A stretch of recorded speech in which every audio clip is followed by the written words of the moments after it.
cette heure, ça va être dur. Les lendemains de fête, c'est toujours difficile. Ni hao et bonne année, Xinyan Kuala. J'espère que tout le monde va bien, que vous êtes remis de ces fêtes, de ces abus en tout genre. Et ça y est, c'est reparti pour une nouvelle année avec donc, comme je le disais dans une autre vidéo, avec ces bonnes résolutions que j'espère vous avez prises et que surtout vous allez vous y tenir. Et ça, c'est toujours le plus difficile. En plus, ce petit cafouillage ce matin, j'étais pas très bien réveillé. J'ai travaillé en plus ce matin très tôt, il était 6h. Je vous laisse regarder. Ah, aujourd'hui, c'est à moi de faire les sandwichs. C'était pas le bon jour. Et ensuite, j'avais annoncé la 80e vidéo pour le nouvel an. Et en fait, je viens de me rendre compte que la 80e, eh ben, c'était le 31. Et aujourd'hui, donc, on est à la 81e. Donc, ce qui est quand même pas mal. Et du coup, eh ben, on va continuer le plus longtemps possible. Et pour moi, ben, mes résolutions, c'est qu'est-ce qui va se passer cette année? Ben, il y a plein de choses. Donc déjà, première chose, continuer les vidéos. Ça, c'est fait. Premier palier, les 100. Donc je pense que d'ici la fin du mois de janvier, j'aurai atteint les 100 vidéos. Deuxième chose, au niveau des cours, je pense que donc on va continuer parce que je me rends compte que ça plaît énormément. En tout cas, il y a beaucoup plus de vues que sur les autres vidéos. Donc un peu normal aussi pour une chaîne dédiée aux arts martiaux. Et ce qui est important, c'est de vraiment comprendre que cette chaîne, elle est moitié art martial et moitié développement personnel. Le but, c'est vraiment de s'aider de l'art martial, de comprendre ce qu'il nous transmet comme message et en plus de s'en servir à travers des exercices, à travers des petits cours, de s'entraîner et puis de faire des choses chez soi. La nouveauté pour cette année, c'est que je pense c'est que je vais faire ça de temps en temps, c'est faire des applications martiales, un peu tournées self-défense, c'est-à-dire qu'on va voir donc les arts martiaux traditionnels. On a commencé à voir avec les éléments, des choses comme ça, avec des petites formes, mais on veut voir un petit peu qu'est-ce que ça donne sur une agression et de voir comment les mouvements se transforment en cas d'agression. J'avais parlé des mouvements qui sont amples, qui sont plus axés santé, et les mouvements qui sont courts, qui vont être plus axés self-défense. Et donc ça, on fera un petit parallèle avec ça, et donc je vous montrerai des petites applications, et en plus des choses qui peuvent se retrouver dehors, en cas d'agression avec une personne, déjà pour commencer, éviter d'en mettre deux, mais sur des saisies, sur des façons d'être poussé, de voir un petit peu, parce que je pense que certains vont avoir la possibilité de le faire avec partenaires, pour ceux qui ne pratiquent pas, et puis pour les autres, j'en parle pas, je pense que vous avez suffisamment de travail dans vos clubs. Voilà. Mais par contre, ça peut vous donner d'autres idées, et comme je dis, il ne faut pas rester fermé, de savoir s'ouvrir, de réfléchir à ce qu'on voit, et puis de faire sa propre analyse. C'est vrai que les vidéos ne sont pas uniquement dédiées à des pratiquants experts, mais à tout le monde. Ensuite, il y aura une partie voyage. Je vais voyager cette année, je vais partir au mois d'avril en Thaïlande, donc je ferai aussi des vidéos sur la Thaïlande, où là, il n'y aura pas forcément de cours à proprement parler. Ça dépendra des formats. Il y aura des fois des formats où dedans je vais parler simplement en montrant les paysages, où je donnerai quelques mots-clés peut-être, ou des choses qui font réfléchir. Voilà, parce que je trouve que le voyage, pour se changer soi-même, il n'y a rien de tel. Je pense que vraiment, quand vous partez en voyage, alors je ne parle pas de faire le touriste, mais d'aller là où il n'y a que des touristes, mais le voyage, c'est aussi essayer de rencontrer des gens, essayer de pratiquer des choses de chez eux, de manger bien sûr comme eux, d'aller dans les petits bars ou les petits restaurants mais locaux et non pas pour les touristes. Et du coup, comme je l'ai déjà fait ça, et c'est vrai que c'est vraiment très bien parce que vous avez l'envers du décor. En fait, ça vous permet de relativiser. Parce que si vous n'allez que dans les endroits touristes, c'est une réalité, mais c'est pas la réalité. Encore une fois, il y a plusieurs facettes à ce qu'on voit et à ce qu'on veut nous montrer.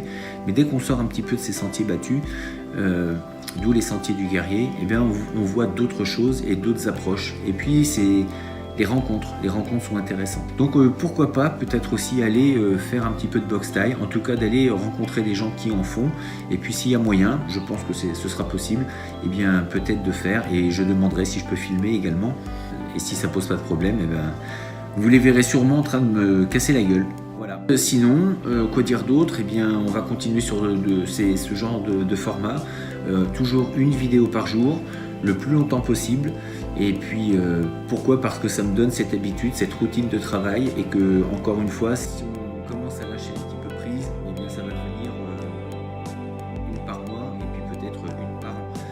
Donc non, là je suis content, je suis arrivé déjà à un bon rythme de travail, et je veux continuer, et donc je vais me maintenir sur ce cap-là. Troisième, c'est vos questions. Si jamais vous avez des questions, n'hésitez pas. Cette chaîne, elle est aussi faite pour ça. Vous avez la page Facebook Les Sentiers du Guerrier, du même nom, où dessus vous allez retrouver de temps en temps les vidéos que je poste sur YouTube, pas systématiquement, mais la plupart du temps. Et là aussi, vous pouvez poser des questions, vous pouvez même vous mettre des articles, des choses sur cette page. Elle est faite pour justement les gens, et pour, encore une fois, éveiller les consciences, ne pas penser qu'on a toute la vérité. Il n'y a aucune discipline qui est meilleure que les autres. La meilleure discipline, en fait, c'est celle que vous aimez, celle que vous pratiquez, mais c'est celle qui vous fait du bien.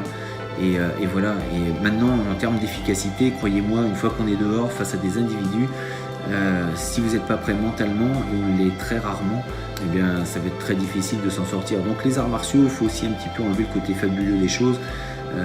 Dehors, il y a des gens qui sont... leur école, c'est la rue, et ça n'empêche pas de prendre un coup, et vous aurez beau pratiquer, on va en prendre des coups, ça c'est sûr. Voilà, donc toujours rester humble, toujours rester curieux, comme un enfant.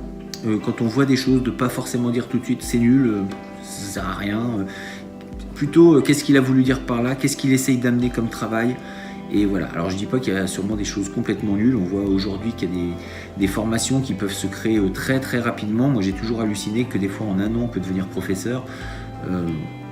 Peut-être, mais je me dis que si en un an on peut devenir professeur, c'est qu'il n'y a peut-être pas beaucoup de contenu non plus.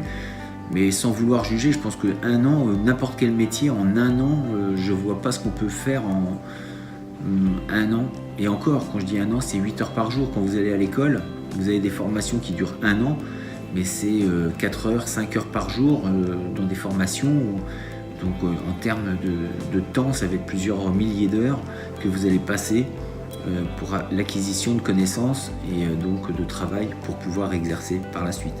Alors je dis pas, peut-être que si la personne a déjà du bagage avec elle, pourquoi pas. Mais quelqu'un qui part de zéro en un an, devenir professeur et se retrouver face à des gens qui eux auront peut-être plusieurs années de pratique, c'est mettre quelquefois, je pense, les gens en danger. Prenez l'exemple de quelqu'un qui va enseigner, je sais pas moi, la boxe style, le Krav Maga, une boxe anglaise, je ne sais quoi, et qu'on vous dit en un an tu peux enseigner. Les gens qui vont venir, ils ont peut-être déjà pratiqué 5-10 ans de taekwondo, de boxe, et vous imaginez bien que le niveau, ça va être chaud quand même. Donc, enfin voilà. Tout ça pour dire que on va continuer, vous allez me supporter encore un petit moment. Surtout, n'hésitez pas, je vous l'ai dit, c'est la base, c'est d'échanger, de communiquer. Et en tout cas, j'ai vu qu'il y avait des gens qui appréciaient, puisque j'ai des petits retours.